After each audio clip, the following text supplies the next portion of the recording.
दोस्तों, ये कहानी है एक ऐसे 9 साल के बच्चे की जिसका बचपन किसी नर्क से कम नहीं था, लेकिन उस बच्चे ने हार नहीं मानी और पूरी दुनिया को अपने कदमों पर झुका दिया। चलिए देखते हैं कैसे। तो कहानी की शुरुआत सन 1172 से होती है, जहां हम अभी के नॉर्थ वेस्टर्न चाइना के इलाके को देखते हैं, जिसे उस समय टेंगुट किंगडम के नाम से जाना जाता था, जिसको टेंगुट राजवंश ही चलाता था। यहाँ पर कई सारे मंगोलियन ट्राइब्स के ग्रुप्स रहते थे, जिनके सरदार को खान कहा जाता था। इस ट्राइब्स के खानों की आपस में बहुत गहरी दुश्मनी होती थी, क्योंकि ये सभी लोग पावर में बने रहना चाहते थे, जिसके चलते इनके बीच अक्सर लड़ाइयां चलती ही रहती थी। इन लड़ाइयों में बहुत सारे लोग मारे जाते थे। मंगोलों की दुनिया में कोई नियम कानून नहीं थे, इसलिए इनको एक सुप्रीम खान की सख्त जरूरत थी, ताकि ये सभी लोग एकजुट होकर रह सकें। यहाँ से सीन शिफ्ट होता है और हम एक आदमी को देखते हैं जिसका नाम येसुई था, और ये चाइना के वेस्ट साइड से एक छोटा मोटा खान था। इस समय येसुई एक सफर पर निकला था। उसके साथ उसका 9 साल का बेटा तेमुजिन भी था। दरअसल येसुई अपने बेटे के लिए एक वाइफ ढूंढने के लिए निकला था। रात होने पर वो अपने दोस्त के ट्राइब पर आराम करने के लिए रुकते हैं। वहीं जब तेमुजिन अपने घोड़े के पास खड़ा होता है तो उसके पास एक छोटी लड़की आती है जिसका नाम बोटे था। वो उससे उसका नाम पूछती है और कहती है कि तुम यहाँ क्यों आए हो, जिस पर तेमुजिन उसे अपना नाम बताकर कहता है कि वो अपने फादर के साथ उसके लिए एक वाइफ ढूंढने के लिए आया है। तभी बोटे उससे कहती है कि तुम्हें मुझसे ही शादी करनी चाहिए। इतना कहते हुए वो वहाँ से चली जाती है। रात में जब तेमुजिन अपने फादर के पास बैठा होता है तो उसके फादर उसे कहते हैं कि मुझे तुम्हारे लिए एक ऐसी वाइफ चाहिए जो सबसे ताकतवर समुदाय से हो। तभी तेमुजिन अपने फादर से कहता है कि मैं खुद ही अपने लिए लड़की चूज करूंगा। तेमुजिन की जिद के बाद उसके फादर उसे अपने दोस्त की ट्राइब से किसी एक लड़की को चुनने की इजाजत दे देते हैं। अब सुबह होते ही तेमुजिन के फादर उस ट्राइब की सभी लड़कियों को लाइन में खड़ा करके उनके पैरों को गौर से देखते हैं, क्योंकि उनका मानना था कि एक स्ट्रॉन्ग लेग्स वाली लड़की ही अपने पति को खुश रख पाती है। इसके बाद तेमुजिन एक एक लड़की को देखता जाता है और लास्ट में वो बोटे को अपनी पत्नी चुनता है और उन दोनों की शादी हो जाती है। लेकिन शादी होने के बाद भी वो दोनों आने वाले 5 साल तक एक साथ नहीं रह सकते थे, क्योंकि ये उनकी ट्राइब्स का नियम था। अब तेमुजिन और उसके फादर का यहाँ से जाने का समय हो जाता है, लेकिन जाने से पहले तेमुजिन बोटे को एक नेकलेस गिफ्ट करता हुआ उसे कहता है कि वो उसके लिए जल्द ही वापस आएगा। यहाँ से येसुई तेमुजिन और अपने लोगों के साथ सफर पर निकल जाता है। कुछ दूर चलने के बाद वो लोग एक जगह पर आराम करने के लिए रुकते हैं। यहाँ पर वो सभी लोग काफी सतर्क थे, क्योंकि ठीक उनके सामने थोड़ी दूर एक और खान की ट्राइब के लोग बैठे थे। थोड़ी देर बाद उस खान का एक आदमी येसुई के लिए एक कटोरी में दूध लाता है, जिसका मतलब शांति का पैगाम था, और वो लोग समझौता करना चाहते थे। येसुई वो दूध की कटोरी ले लेता है और सामने बैठे खान के लिए भी अपनी तरफ से एक दूध की कटोरी भेजता है। येसुई के आदमी येसुई को खुद वो दूध पीने से पहले अपने किसी नौकर को पिलाने के लिए बोलते हैं, लेकिन येसुई उन्हें ऐसा करने से मना कर देता है, क्योंकि वो उस खान का विश्वास नहीं तोड़ना चाहता था और खुद ही वो दूध पी जाता है। दूसरी तरफ खान भी येसुई का भिजवाया हुआ दूध पी लेता है। थोड़ी देर बाद जब वो लोग अपना सफर फिर से जारी रखते हैं तो रास्ते में अचानक ही येसुई के सीने में बहुत तेज दर्द होने लगता है, जिससे वो अपने घोड़े से गिरकर मर जाता है। यहाँ हमें पता चलता है कि ये सब उस खान के दिए गए दूध के कारण हुआ था, क्योंकि खान ने उस दूध में जहर मिलाकर दिया था। तभी तेमुजिन अपने फादर के पास जाता है, लेकिन उसके साथ के सभी लोग उसे यहीं पर अकेला छोड़कर वहाँ से जाने की तैयारी करने लगते हैं, क्योंकि उनके बीच एक परंपरा थी जिसमें उनका मानना था कि उन्हें किसी मजबूत इंसान को ही फॉलो करना चाहिए। अब जबकि येसुई जो उनका राजा था उसकी डेथ हो चुकी थी, इसलिए येसुई के लोग अपने लिए एक नए राजा की तलाश में निकल रहे थे। जिसके बाद तेमुजिन अपनी माँ के साथ अपने पिता येसुई का अंतिम संस्कार करता है। येसुई के पास जो बहुत सारी भेड़ें और बकरियां थी, अब वो सब येसुई के सबसे खास सैनिक, जिसका नाम टारगुटाई था, उसने रख ली थी। ये देखते हुए तेमुजिन की माँ उसे बद्दुआ देते हुए कहती है कि मेरा बेटा एक दिन तुम्हें ढूंढकर जरूर मारेगा। टारगुटाई ये सुनकर सोच में पड़ जाता है कि कहीं आगे चलकर ये बच्चा उसे सच में ना मार दे, इसलिए वो उसे उसी वक्त मारने के लिए आगे बढ़ता है। लेकिन मंगोलों में एक रिवाज था जिसके हिसाब से किसी को मारने से पहले वो उसकी हाइट को उनके रथ के पहिए से नापते थे, और वो कभी भी बच्चों को नहीं मारते थे। जब टारगुटाई तेमुजिन की हाइट को उनके रथ के पहिए से नापता है तो उसकी हाइट कम निकलती है, और तेमुजिन अभी बच्चा था इसलिए वो बच जाता है। लेकिन टारगुटाई उसकी माँ को बोलता है कि वो अगले साल तेमुजिन को मारने जरूर आएगा, और तब तक उसकी हाइट और उम्र भी बढ़ चुकी होगी। कुछ महीनों बाद जब सर्दी आ जाती है तो तेमुजिन के पास छुपने के लिए कोई भी जगह नहीं थी। तभी उसे अपने फादर की बात याद आती है कि उन्होंने कहा था कि गॉड टेंगरी उनकी बुरे वक्त में मदद जरूर करेंगे। इसीलिए वो उस सीक्रेट माउंटेन की तरफ जाने लगता है, लेकिन रास्ते में अचानक उसका पैर बर्फ से जमी झील पर टिक जाता है और वो उस झील के अंदर ठंडे पानी में गिरकर डूबने लगता है। वो डूबकर मरने ही वाला था, लेकिन तभी वहाँ उसकी ही उम्र का एक लड़का जिसका नाम जमूखा था उसे झील से बाहर लाकर उसकी जान बचा लेता है। यहाँ पर जमूखा और उसका बड़ा भाई तेमुजिन को अपने साथ घर ले जाते हैं और उसे खाना खिलाते हैं। तेमुजिन उसकी जान बचाने के लिए उनका शुक्रिया अदा करता है। इसके बाद जमूखा और उसका भाई अपने अपने हाथ पर कट लगाकर अपना खून दूध में मिलाकर तेमुजिन को वो दूध पीने को कहते हैं। तेमुजिन वो दूध पी जाता है और अब वो 2 नहीं बल्कि 3 भाई बन गए थे। उन्होंने तेमुजिन को अपना भाई बना लिया था। अगली सुबह टारगुटाई अपने लोगों के साथ तेमुजिन को ढूंढता हुआ यहाँ आ जाता है ताकि वो तेमुजिन को जान से मार सके। टारगुटाई के लोग तेमुजिन को पकड़कर उसे अपने साथ मारने के लिए ले जाते हैं, लेकिन जब वो तेमुजिन की हाइट रथ के पहिए से नापते हैं तो अभी भी उसकी हाइट उतनी ही थी जितनी की पहले थी, जिस वजह से वो लोग तेमुजिन को तब तक के लिए कैदी बनाकर रख लेते हैं जब तक कि उसकी हाइट नहीं बढ़ जाती। इनके ट्राइब में एक बूढ़ा आदमी था जो कि कैद में तेमुजिन को रोज खाना खिलाता था और उसके जख्मों पर मलहम पट्टी भी करता था। कुछ दिनों बाद टारगुटाई फिर से तेमुजिन की हाइट नापता है, लेकिन अभी भी उसकी हाइट उतनी ही थी। इसी टाइम पर यहाँ बारिश होने लगती है और सभी लोग भागकर अपने अपने तंबू में चले जाते हैं। इसी बात का फायदा उठाते हुए वो बूढ़ा आदमी तेमुजिन को वहाँ से छुड़ाकर भगा देता है। तेमुजिन भागता भागता बहुत दूर चला जाता है। उसके गले में एक भारी लकड़ी का फंदा भी बंधा हुआ था, लेकिन कैसे भी करके वो उस पहाड़ पर जाता है जहाँ पर उसके फादर ने बताया था। वहाँ वो गॉड टेंगरी से विश मांगता है कि अचानक तेमुजिन को वहाँ एक सफेद भेड़िया दिखता है, जिसके तुरंत बाद उसके गले में बंधा हुआ लकड़ी का फंदा भी अपने आप ही खुलकर नीचे गिर जाता है। यहाँ से सीन कट होता है और हम सन 1186 में तेमुजिन को देखते हैं, जो कि अब एक नौजवान लड़का बन चुका था। लेकिन तेमुजिन अभी भी टारगुटाई के लोगों से बचकर भाग रहा था। कई सालों से टारगुटाई के लोग तेमुजिन को ढूंढ रहे थे और एक दिन वो तेमुजिन को ढूंढ ही लेते हैं और उसे पकड़कर फिर से कैदी बनाकर उसी लकड़ी के फंदे में रखते हैं जिसमें उसे बचपन में रखा गया था। अब क्योंकि तेमुजिन की हाइट और उम्र बढ़ चुकी थी, इसलिए उसके मरने के चांसेस बहुत ज्यादा थे, लेकिन टारगुटाई उसे जान से नहीं मारता क्योंकि वो उसे अपनी जान की भीख मांगते हुए देखना चाहता था। लेकिन तेमुजिन टारगुटाई से बोलता है कि मैं खुशी खुशी मर तो सकता हूँ, लेकिन तुम्हारे आगे अपनी जान की भीख कभी नहीं मांगूंगा। ये सुनकर टारगुटाई उसे टॉर्चर करना शुरू कर देता है और उसे कहता है कि अब मैं तुम्हें धीरे धीरे तड़पा तड़पा कर मारूंगा। यहाँ पर हम देखते हैं कि वो बूढ़ा आदमी अभी तक जिंदा था और वो फिर से तेमुजिन के पास जाकर उसे पानी पिलाता है। उसी दिन शाम को जब सभी लोग आपस में बिजी थे तो टारगुटाई तेमुजिन के पास अकेला उससे बात करने जाता है। इसी बात का फायदा उठाकर तेमुजिन उसी लकड़ी के फंदे से जिससे उसे बांधा गया था उससे टारगुटाई को मारकर वहाँ से भाग जाता है।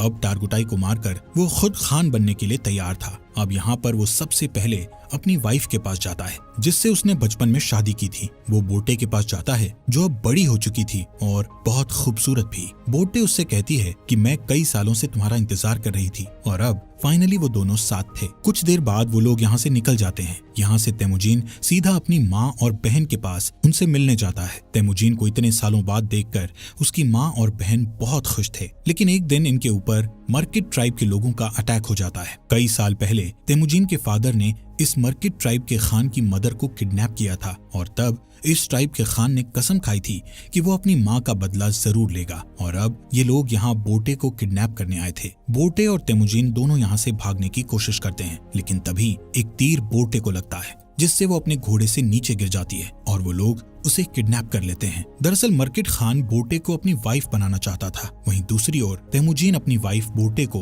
वापस लाना चाहता था, जिसके लिए वो अकेला काफी नहीं था। इसलिए वो मदद के लिए अपने पुराने भाई जमूखा के पास जाता है। यहाँ जमूखा भी एक ट्राइब का खान था जो कि बहुत पावरफुल ट्राइब थी। जमूखा तेमुजिन की मदद करने के लिए तैयार था, लेकिन लड़ाई के लिए वो तेमुजिन को 1 साल का इंतजार करने के लिए कहता है क्योंकि उसे बाकी ट्राइब्स पर अटैक करके उन्हें अपने अंडर लेना था। समय के साथ साथ 1 साल भी बीत जाता है और वो वक्त आ जाता है जब वो दोनों भाई मिलकर अपनी सेना लेकर मर्किट ट्राइब पर अटैक करते हैं। लड़ाई में वो सभी लोगों मर्किट ट्राइब के खान और उसकी सेना को मारकर उनका जरूरी सामान अपने साथ उठा लेते हैं। वहीं एक टेंट में बोटे बैठी थी जो कि प्रेग्नेंट थी। इसके बावजूद भी तेमुजिन उसे अपना लेता है। उसी रात ये लोग अपनी जीत का जश्न मनाते हैं और तेमुजिन के साथ और भी कई लोग जुड़ जाते हैं जो उसे वहाँ मिले सामान को सभी में बांटने के लिए कहते हैं, जिसमें से तेमुजिन सिर्फ 10% सामान ही अपने पास रखता है और बाकी 90% वहाँ के लोगों में बांट देता है। तेमुजीन उन मरे हुए लोगों के परिवारों को भी कुछ सामान देता है जिन्होंने लड़ाई में अपनी जान गंवाई थी। तभी यहाँ जमुखा के 2 लोग ये सब देखते हैं और तेमुजीन की ट्राइब के साथ जुड़ जाते हैं। अब क्योंकि मंगोल्स में शुरू से ही ये नियम था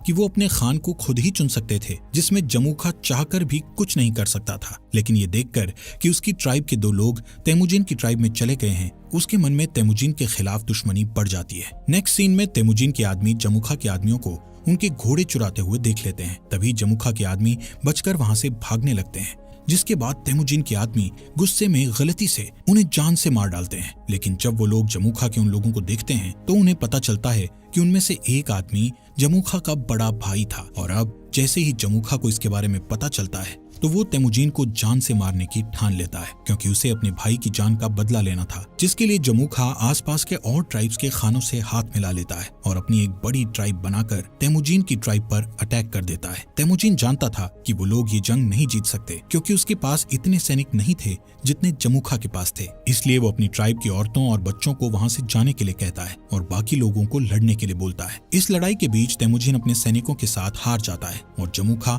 उसे और उसके सैनिकों को बंदी बना लेता है। जमुखा तेमुजीन को अभी भी भाई बोलता था, लेकिन वो अपने बड़े भाई की जान का बदला लेना चाहता था। इसलिए वो तेमुजीन को अपनी जान बचाने के लिए गिड़गिड़ाते हुए देखना चाहता था। इसके बाद वो तेमुजीन को अपना गुलाम बना लेता है और किसी और ट्राइब के लोगों को बेच देता है, जहां सजा के तौर पर तेमुजीन को रेगिस्तान में काफी दूर पैदल चलना पड़ता है। बहुत दूर चलने के बाद ये लोग एक शहर पहुंच जाते हैं जहाँ टेंगुट डायनेस्टी का शासन था। ये लोग तेमुजीन को एक जगह बैठाते हैं ताकि दूसरे लोग उसको देखकर उसे खरीद सकें। एक दिन इस सल्तनत का राजा बाजार आया हुआ था। तभी वो तेमुजीन को देखता है और उसे चंद पैसों में खरीदने के लिए अपने लोगों से बात करता है। लेकिन उस राजा के लोग तेमुजीन को खरीदने से उसे मना करते हैं, लेकिन फिर भी वो तेमुजीन को खरीद लेता है। इसके बाद तेमुजीन को एक पिंजरे जैसे कमरे में रखा जाता है जो शहर के बीचों बीच था, ताकि बाहर से लोग उसे देखकर हंस सकें और उसका मजाक उड़ाते हुए मस्ती कर सकें। यहाँ पर तेमुजीन को देखने के लिए एक बुद्धिस्ट मंक हर रोज आता था और उससे माफी मांगता था। एक दिन तेमुजीन बुद्धिस्ट मंक के साथ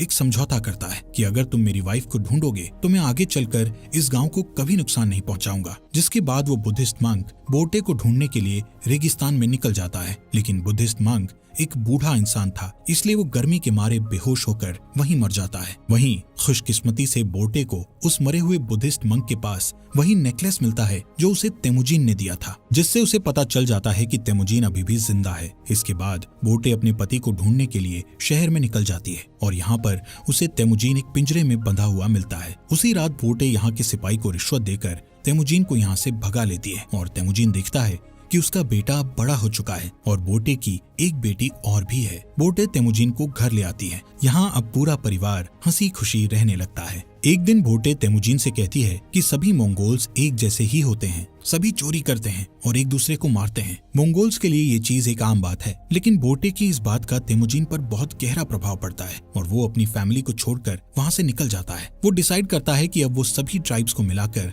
एक नया मंगोल राज बनाएगा, जिसमें सभी के बीच नियम और कानून होंगे। तेमुजीन अब डिसाइड कर चुका था कि अगर इस काम को पूरा करने के लिए उसे किसी की जान भी लेनी पड़े तो वो पीछे नहीं हटेगा। वो 3 नियम बनाता है, जिसमें पहला नियम था कि औरतों और बच्चों को कभी नहीं मारा जाएगा। दूसरा नियम था कि दुश्मन से मरते दम तक लड़ा जाएगा और तीसरा नियम ये था कि कोई भी अपने खान को धोखा नहीं देगा। यहाँ से सीन कट होता है और हम सन 1196 को देखते हैं, जहां कई साल पहले तेमुजीन ने कसम खाई थी कि वो मंगोल की बड़ी आर्मी बनाएगा और अब उसने बहुत सारे ट्राइब्स को जीतकर एक साथ जोड़कर एक बड़ा मंगोल बना लिया था। अब उसके रास्ते में एक ही रुकावट थी जो उसको राजा बनने से रोक रही थी, और वो रुकावट और कोई नहीं बल्कि उसका भाई जमुखा ही था। जमुखा के पास भी एक बहुत बड़ी आर्मी थी और वो दोनों एक जंग के मैदान में अपनी पूरी आर्मी लेकर लड़ाई के लिए तैयार थे। यहाँ पर तेमुजीन जमुखा को उसका भाई होने के नाते उसके साथ जंग करने की बजाय उसको समझाना चाहता था, लेकिन जमुखा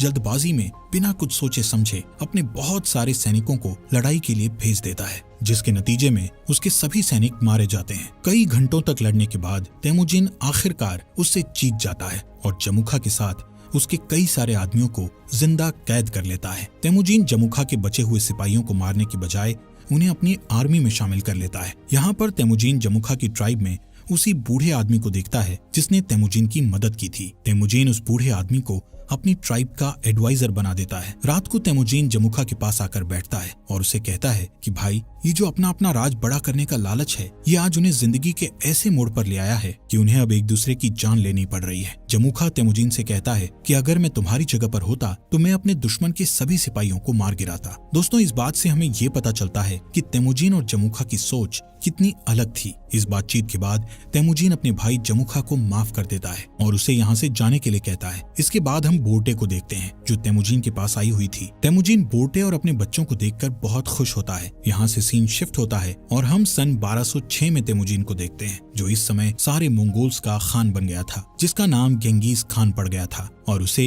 एक और नाम से भी जाना जाने लगा था, जो कि था चंगेज खान। इसके बाद उसने पूरे के पूरे टेंगुट साम्राज्य का खात्मा कर दिया था और एक नए सिरे से साम्राज्य की स्थापना की। उसने मोनेस्ट्री शहर को उस मंक की आखिरी इच्छा समझकर छोड़ दिया, क्योंकि उस मंक ने तेमुजीन से कहा था कि अगर मैं तुम्हारी पत्नी को ढूंढकर तुम्हारे बारे में बता दूं तो तुम इस मोनेस्ट्री शहर को तबाह नहीं करोगे। और आगे चलकर ये मोनेस्ट्री शहर मंगोल साम्राज्य का फाउंडर बना, एक ऐसा साम्राज्य जो कि इतिहास के सबसे बड़े साम्राज्यों में से एक था। दोस्तों, हमारे फॉक्स एक्सप्लेनर हिंदी चैनल को सब्सक्राइब करना मत भूलना।